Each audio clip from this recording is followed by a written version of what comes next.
Swayam Prabha. Digital India. Educated India.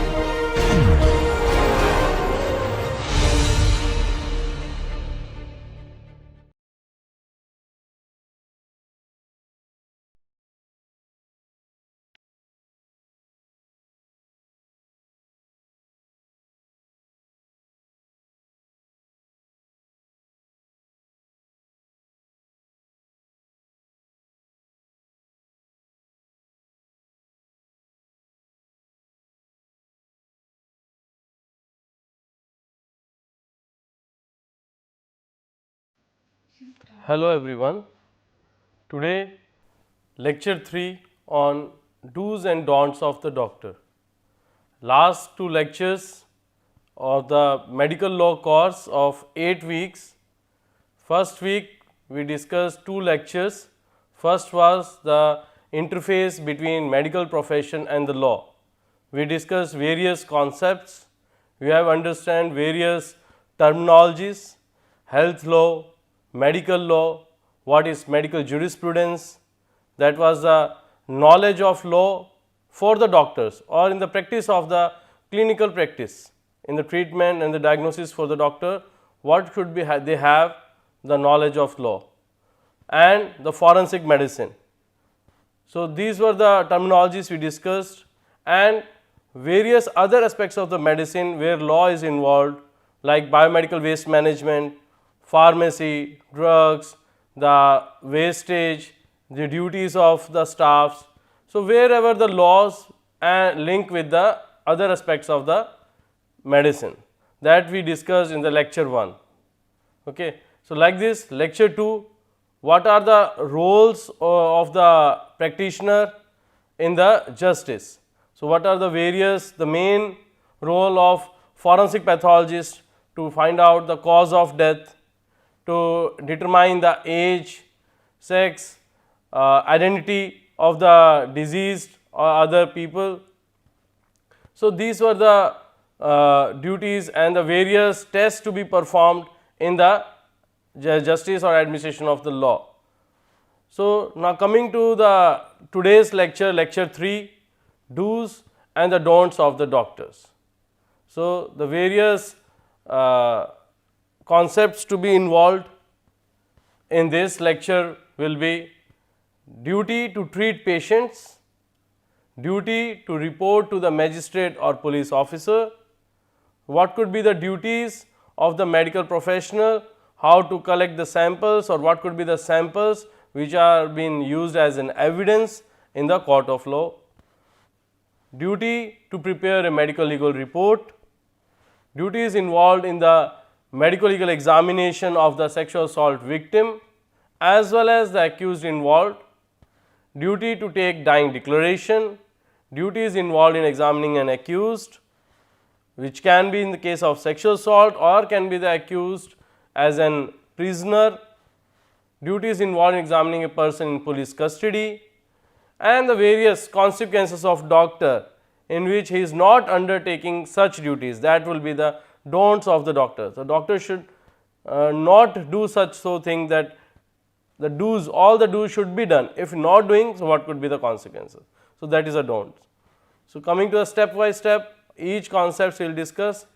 These are the various keywords, important keywords involved in this lecture 3, medico legal cases, right to seek medical assistance, medico legal report, preliminary information, examination findings, opinion of the doctor and the dying declaration.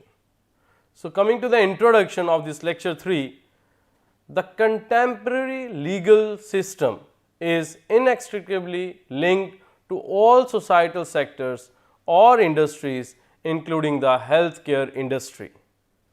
Every physician comes across a medico legal case at some point in their career in whole clinical practice. The majority of the doctors fear that they will be called upon by the police and the courts when dealing with medico legal matters. So, the duty of the medical profession is the first and foremost is the treatment, to treat, to give the first aid. So, duty to treat patient. doctors take an oath to perform their duties with the utmost dignity and integrity, promising to always put the patient's needs first. They cannot give any reason to refuse treatment, especially for patients in need of emergency medical care. Never ever ignore or should refuse to do the treatment of any patient. It's doctor's first and foremost duty to do so. We will explain with the judgment, the famous judgment regarding this, Padmananda Katara versus Union of India. The Supreme Court of India ruled that healthcare workers cannot decide whether to provide immediate medical assistance based on the patient's innocence or guilt. Article 21 of the Indian Constitution guarantees the right to seek medical assistance. So, medical professionals cannot refuse any patient or any people to do the treatment. Another judgment, Poonam Sharma versus Union of India. The Delhi High Court reaffirmed that doctors and police officers have a responsibility to ensure and provide medical aid to people involved in medico legal cases. So, another second duty to report.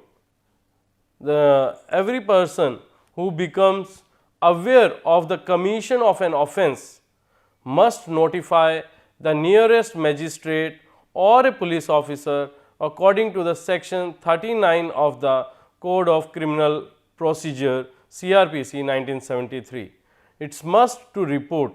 Every person should report to the nearby police station whenever any offence he or she has witnessed it under section 39 CRPC.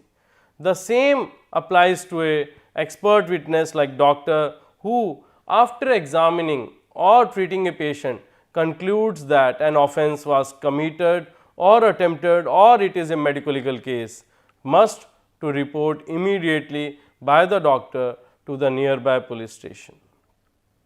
A doctor should consider whether a case is a medico legal case or not on the basis of the facts.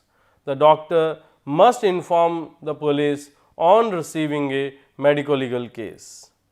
It is to be noted that a doctor does not need consent from the patient or his relatives for the labeling and informing the police, and if any doubt also must to report to the police and label the case as medico legal case.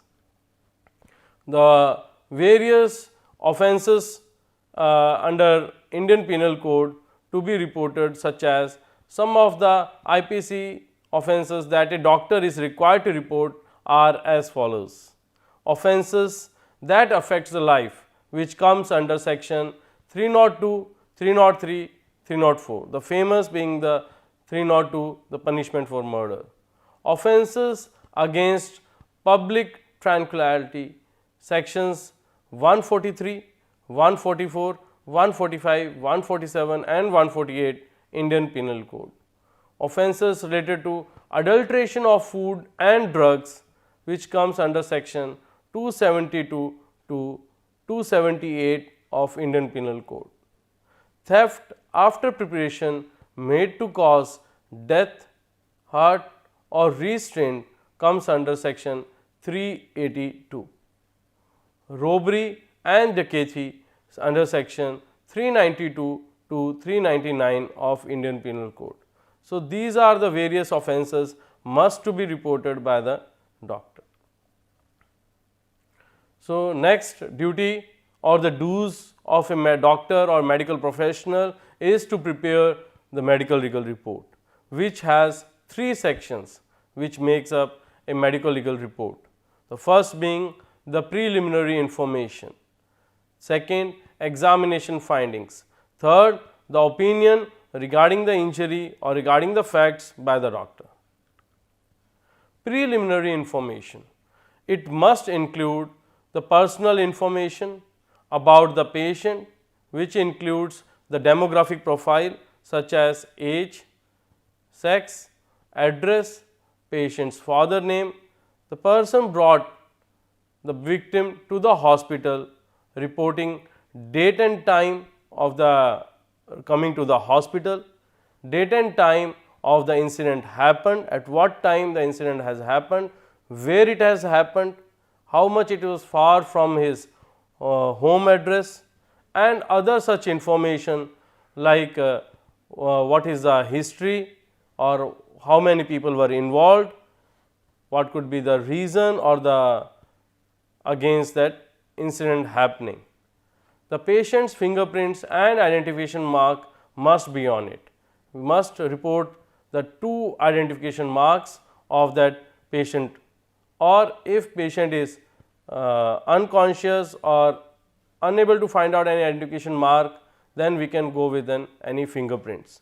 It is also necessary to include the examinations date and time, or if admission require, so admission date and time. Additionally, the patient's history need to be documented completely, whatever the details being involved, the weapon, the number of assailants, the number of person, how many groups were there, or what could be the reason, where it has happened, when it has happened. So, all the details of the history of the incident to be documented in the preliminary information, the part 1 of the medico legal report. Coming to the next, examination finding. Here need to describe about the wounds. What is the description of all the wounds must be provided here under the examination section. Any changes in the color in any part of the body need to be reported. Broken teeth or the bones need to be reported. So, it is being divided what kind of injury, what is the type. So, whether it is an abrasion, contusion, laceration, or any incised wound, or the stab wound, or any case of fracture, so need to be mentioned. Then the size, shape need to be mentioned.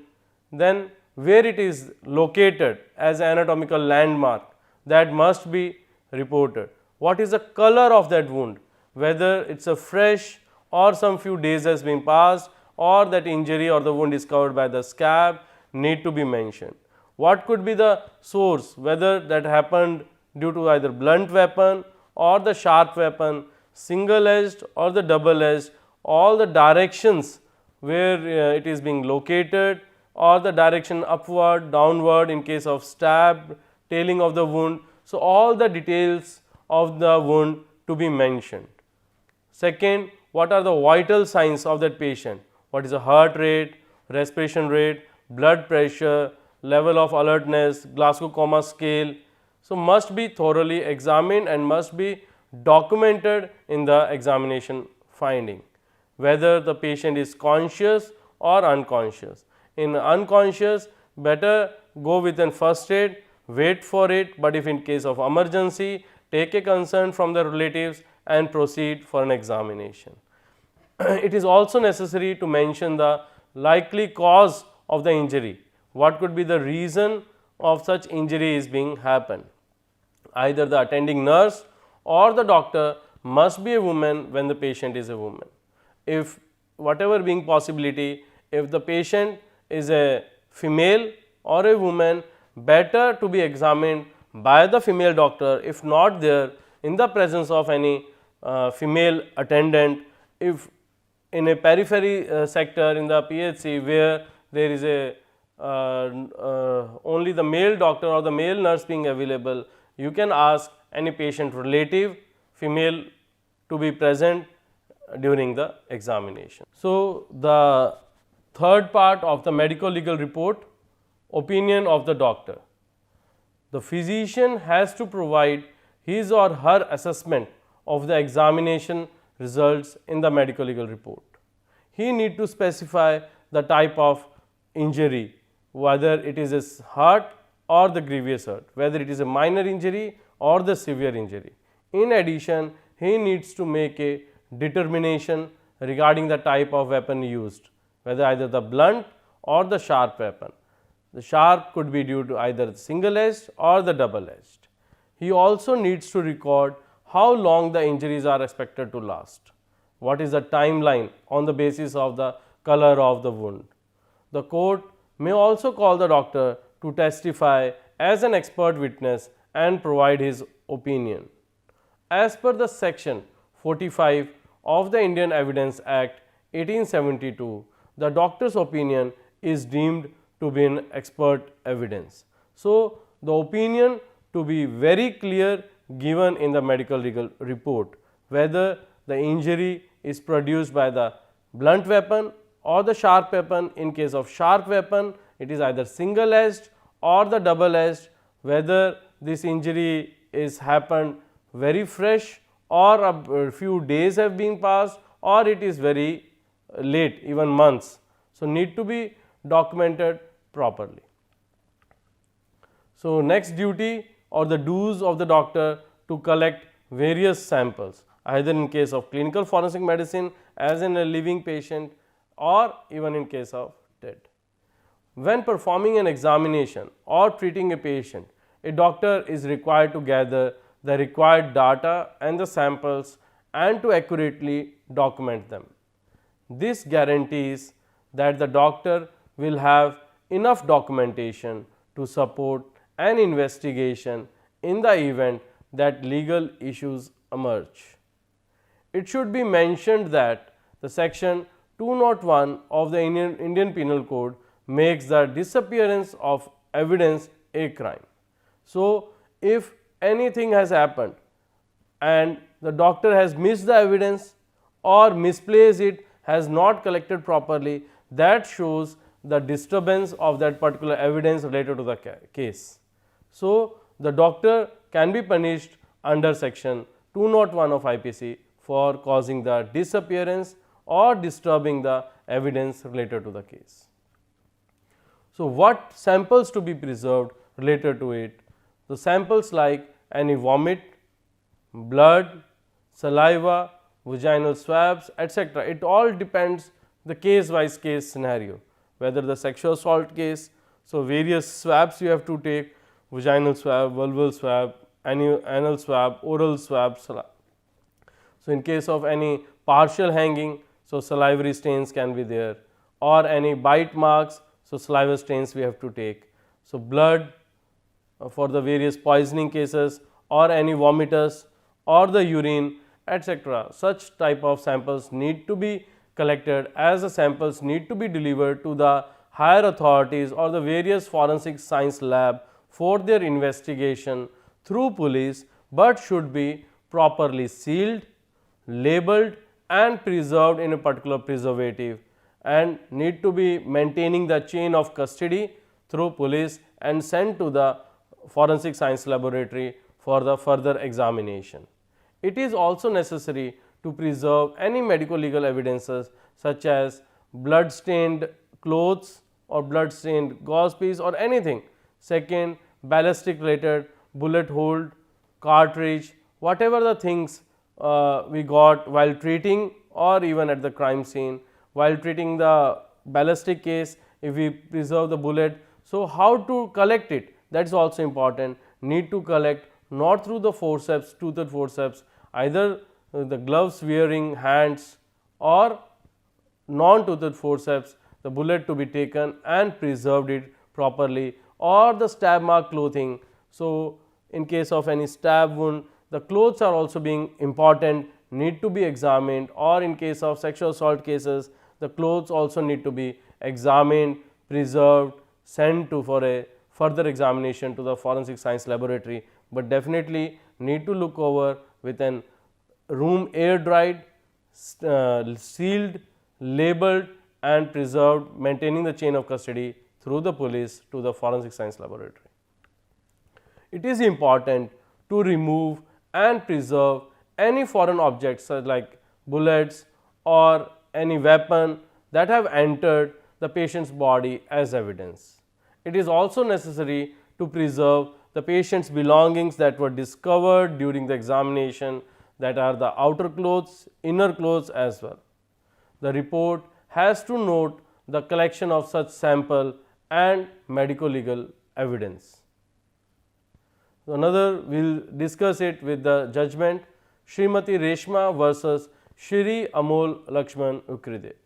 In this case, it was decided that a doctor must classify a case as medico-legal if, after reviewing the patient's medical history and performing a clinical examination, he believes that law enforcement should look into the matter.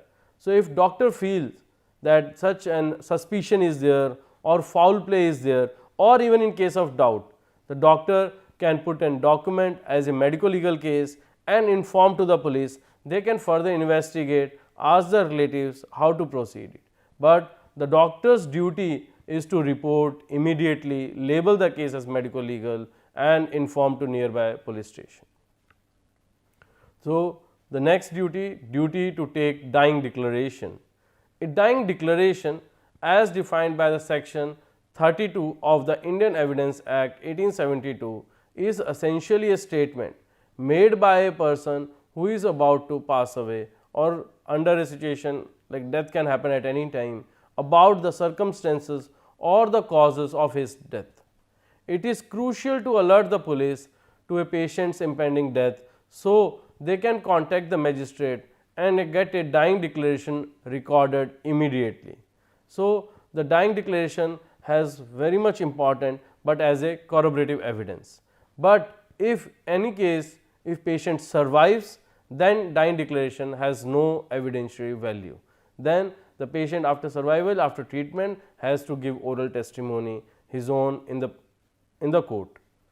Otherwise, if patient death has occurred and the dying declaration is being recorded, properly documented in the presence of magistrate or the police officer who have been assigned, or if in case of emergency, particularly doctor and the witnesses, the dying declaration being recorded can be helpful in giving the justice in the court of law. In the event that there is not enough time for the magistrate to record the statement, the physician is required to do so in the front of law enforcement official or other medical professionals. The patient's signature or thumb impression must be acquired following the recording of the statement. So, the judgment, the state of Karnataka versus Sharif. The High Court of Karnataka held that in accordance with the section 32 of the Indian Evidence Act 1872, the patient's history of the incident that led to his death, which the doctor duly documented in the report, may be regarded as dying declaration. So, next concept, the procedural duties in case of sexual assault cases or the rape or the sexual assault cases. Rape is a legal term, so better as a medically used sexual assault cases, sexual assault term. So, what are the duties, various duties of the medical doctor or the examining doctor or the treating doctor to follow it? So, the first and foremost is always a first aid. If he is not a specialist, so after a first aid, a board can be formed of the various specialists to be involved, including the obs gynecologist, physician, pediatrician, forensic medicine, psychiatrist or psychologist to follow it at particular one place, one stop center being made in the hospital, not make the victim in difficult position to move here and there. Better all the doctors should come at one place and do the examination. So, it is being discussed examination, the process of the examination, a victim of rape is outlined in section 164A of the CRPC. It says what follows: within 24 hours of receiving a sexual assault complaint, the victim will be sent for a medical examination. A registered medical professional who works at a hospital managed by the government or a local authority will conduct the examination. In the event that such a professional is not available, another registered medical professional will do so, or with the help of the board the examination can be done. So, there should not be any delay. Okay. So, the examination should be done immediately, the sample should be collected immediately, the evidence should be preserved, whatever being the facility available in that particular hospital or the peripheral healthcare centers. getting the victim's consent or the consent of anyone who is with her and can consent on her behalf is crucial. So, the victim consent is important. If the victim's age is more than 12, he or she can give the consent. Even he or she can refuse to give the consent for medical examination. In that case, you can give a counseling and proceed. And if age is less than 12, you have to ask the consent from the parents or the guardian who have come along. So, the consent is very important for proceeding the medical legal examination after doing the first aid of the treatment. The medical report needs to be accurately document the consent that was given. Details like woman's age, name, address, the samples need to be collected, the description of injuries physically as well as genital, the mental state should all be included in the medical report of the sexual assault cases following the MOHFW guidelines. The report must clearly state the conclusion and the opinion that led to it, and need to take the consent at each and every step, and you can tell the victim wherever you find difficulty or uncomfortable, you can immediately stop the examination. So, with the case judgment, the state of Karnataka versus Manjana, the Karnataka High Court ruled that a medico-legal emergency exists when a sexual assault or the rape victim is examined. The court held that in situation where the victim has come for the examination on her own, the victim's medical examination must be completed first due to the emergency before notifying the police. Yes, the doctor can proceed with an examination of sexual assault even without informing or the victim coming through police. If victim has come directly to the hospital, examination should be done. Meanwhile, you can report to the police and the further, but it is definitely mandatory to report to the police under the POCSO Act as well as in the case of victim's age more than 18. So, victims are sometimes brought in by the court or the police or can come directly to the hospital. So, another judgment, the state of Punjab versus Gurmeet Singh. In this case, Supreme Court held that only a female doctor or a male doctor under the supervision of female doctor may examine a female patient who has experienced, who has suffered the sexual assault. The requirement is put forth under section 53(2) of the Criminal Procedure Code. So, but in case of POCSO, it is mandatory to have female doctor to be examined to a female child or the child below 18 years of age. So, under POCSO Act, it is mandatory, but in if victim's age is more than 18, either the female doctor, it is good to have a female doctor. If not there, then male doctor in the presence of any female attendant or female doctor or female relative on which the victim trusts can help, or in their presence the doctor can proceed for examination. So, the duties of medical examining in case of the accused, an accused person must be medically examined under section 53 of the CRPC. A registered medical professional may examine an accused person upon request from a police officer who holds a rank equal to or higher than sub-inspector. Examination needs to be carried out properly and immediately. Details from the medical examination such as name, age, any injury marks, the samples for a DNA collection and other similar information should be included in the medical report. The report must include an opinion along with the justification. The report also need to include date and time of examination. According to the section 173 of the CRPC, the report must be sent to the relevant police officer who will then forward it to the magistrate. Duty of medical examination of a person in police custody. People who are being held by the police are frequently the targets of abuse and torture, which can even be fatal. A certain amount of protection against violence during incarceration is provided by a number of rules and regulations. one of these preventative measures is to have such people examined medically. A medical examination is required for anyone who is arrested or detained under section 54 of the CRPC. Even the accused can come within his own also to the doctor to do the medical examination. The consequences for a doctor, if he does not do so all his duties or the medical legal duties of a doctor, if not done, if he refuses, so what could be the consequences for a doctor? According to the section 202 of the Indian Penal Code, a medical professional faces a 6-month jail sentence, a fine or both if he willfully fails to report a medical legal case to the police.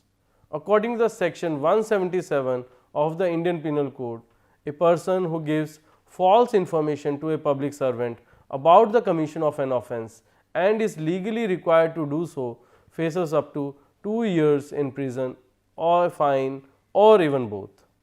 Therefore, giving a false information in a medical legal case can result in imprisonment or punishment for the attending physician or the treating doctor. So, coming to the conclusion of this lecture 3, physician or a medical professional or a treating doctor need to be informed about the medical legal policies that each hospital recommends. Attending physician have a duty to treat and examine patient with a diligence and attention.